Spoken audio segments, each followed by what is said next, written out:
वालेकुम।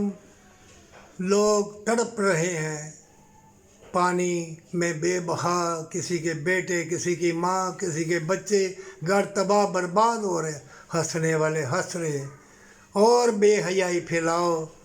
मैं कितनी मर्तबा कह रहा हूँ, हया का लिबास पहन लो, हया का लिबास पहन लो। अपने जिस्मों को बेच बेच के गाड़ी चाहिए, कोठी चाहिए, बड़े बड़े 6-6, 5-5 लाख के मोबाइल चाहिए, बाहर के मुल्कों में सैर तफरी चाहिए।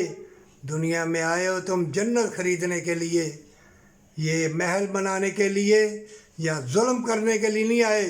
हाँ, अल्लाह ने कहा है कुरान में कि कुछ मैंने ज़ालिम भी भेजे हैं। मोमिनों, अगर तुम किसी भी मज़हब का देखो, दर्स देना मजबूर है, किसी मज़हब का भी हो, मदद करना अल्लाह देख रहा है।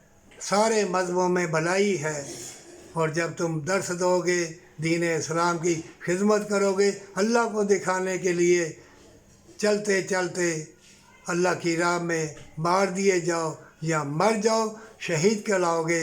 100 हज कर लिए, उम्रे कर लिए, कोठी बंगले हुजरे बना लिए, तवीज़ गंढे कर लिए और मज़ारों पे बदकारी, बेहयाई और थाने वो पर्चे लंबे चौड़े काट रहे हैं, जेलें भर गई हैं, नजायज़ मार दिया गया, उसको मार दिया गया और अस्पताल, जेलें, कॉलेज, यूनिवर्सिटी, आइस पी के बच्चे मर रहे हैं, आइस पी रहे हैं, मरते जा रहे हैं।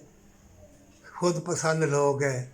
ऐ मोमिनों, ये फितनों का दौर है, कोई किसी का ना होगा। अपना अल्लाह के सुपुर्द कर दो सईदा रिज़ी के साथ और अल्लाह तुम्हारे लिए मुशाहदत के दरवाज़े भी खोल देगा और तुम्हें मालूम हो जाएगा खुशी चीज़ क्या है और जन्नत चीज़ क्या है और अल्लाह की रहमत क्या है और उसका सुरूर और करार माँ बाप से मोहब्बत सच्ची तौबा के साथ है।